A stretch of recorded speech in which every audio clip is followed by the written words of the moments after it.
Assalamualaikum ya Rasulullah. Assalamualaikum wa ala ibadillahi salihin. Assalamualaikum jami'an warahmatullahi wabarakatuh. Kita masuki pada sekarang ini adalah terkait dengan ketidaktahuan manusia terhadap lama hidupnya. Ini perhatikan wahai mufadhol, ketidaktahuan manusia terhadap lama hidupnya. Kalau ia mengetahui kadar usianya dan dia berumur pendek, maka ia tidak akan merasa tenang hidupnya. Karena kematian lebih dekat dan akan menjemputnya pada waktu yang telah ia ketahui. Bahkan ia seperti orang yang telah kehilangan atau hampir lenyap hartanya. Ia merasakan kefakiran dan merasa ketakutan akan kehilangan harta. Padahal orang yang menghadapi kehilangan umur lebih besar ketakutannya daripada orang yang kehilangan harta. Karena orang yang berkurang hartanya masih dapat berharap akan mendapatkannya kembali, sehingga ia merasa terhibur.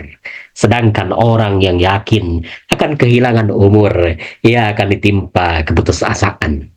Dari sini kita mengetahui bahwa sesungguhnya ketidaktahuan terhadap umur kita di dunia ini, atau kalau kita kemudian kita mengetahui umur kita di dunia ini, atau misalkan kita tahu bahwa umur kita adalah sekian tahun, sekian masa dan sebagainya, tentu kita akan merasa ketakutan, kita akan terus fokus dengan hidup kita, dan bahkan kita akan mengabaikan hal-hal lainnya, dan kita akan fokus sekali dengan kematian, menyiapkan kematian.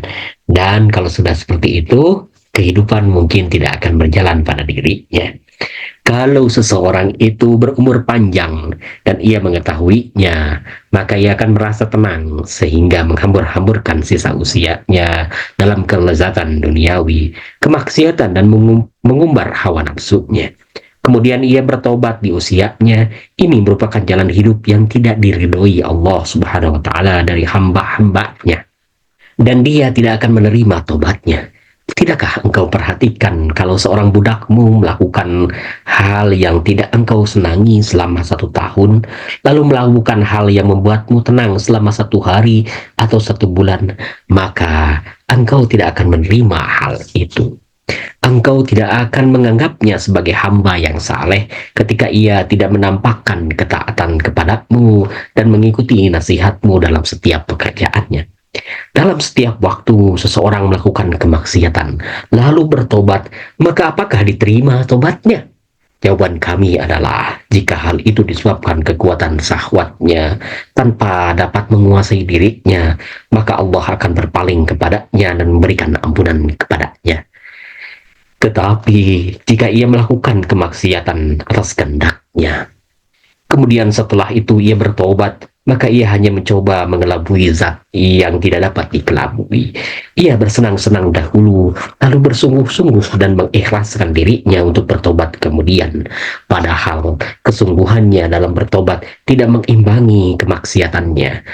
Kecenderungan pada kesenangan dan kelezatan, lalu ketabahan dalam bertobat, terutama ketika sudah lanjut usia dan badan menjadi lemah, dengan menolak taubat dalam menyongsong kematian, sehingga ia keluar dari dunia ini dalam keadaan tidak bertobat. Nauzubillahi min dzalik. Ibarat orang yang berutang hingga batas waktu tertentu. Ketika ia mampu untuk membayarnya tetapi tidak melunasinya dan menangguhkan utangnya sampai melewati batas waktu yang ditentukannya, lalu habislah uangnya, maka ia tetap berutang selamanya. Hal yang paling baik bagi manusia adalah tidak mengetahui batas umurnya. Sehingga sekalipun orang itu memiliki usia yang panjang, ia selalu menantikan kematian. Ia meninggalkan kemaksiatan dan banyak amal saleh. Manusia tidak mengetahui lama hidupnya, sehingga ia selalu mengingat mati setiap kali mendekati perbuatan keji dan melakukan perbuatan haram. Hikmah dari pengaturan ini adalah jika ketidaktahuan terhadap lamanya hidup ini tetap tidak menjadikannya menyesal dan berpaling dari keburukan, maka itu merupakan kesombongan dan kekerasan hatinya, bukan kesalahan dalam pengaturan. Ibarat dokter yang menuliskan resep untuk orang yang sakit dengan apa yang bermanfaat baginya. Tetapi jika si sakit itu menyimpang dari apa yang dikatakan dokter, tidak melakukan apa yang diperintahkannya kepadanya, tidak berhenti dari apa yang dilarangnya, atau tidak mengambil manfaat dari resep yang diberikan kepadanya, maka kesalahan bukanlah dari dokter, melainkan dari si sakit yang tidak mengindahkannya. Kalau orang yang mengira akan datangnya kematian setiap saat, tidak menghindarkan diri dari kemaksiatan, maka apalagi orang yang meyakini bahwa usianya masih panjang, sehingga ia akan melakukan dosa-dosa besar dan keji. Menghadapi kematian dalam segala keadaan adalah lebih baik baginya daripada meyakini panjangnya usia, kemudian kematian itu menjemputnya. Sebagian orang melupakannya dan tidak mengambil pelajaran darinya. Tetapi ada sebagian orang lagi yang mengambil pelajaran darinya, berhenti dan dari kemaksiatan, berhenti dari kemaksiatan, memperbanyak amal saleh, mendermakan harta dan kekayaannya yang bagus kepada para fakir miskin. Tidaklah merupakan keadilan jika ia tidak memperoleh keuntungan dari perangainya itu.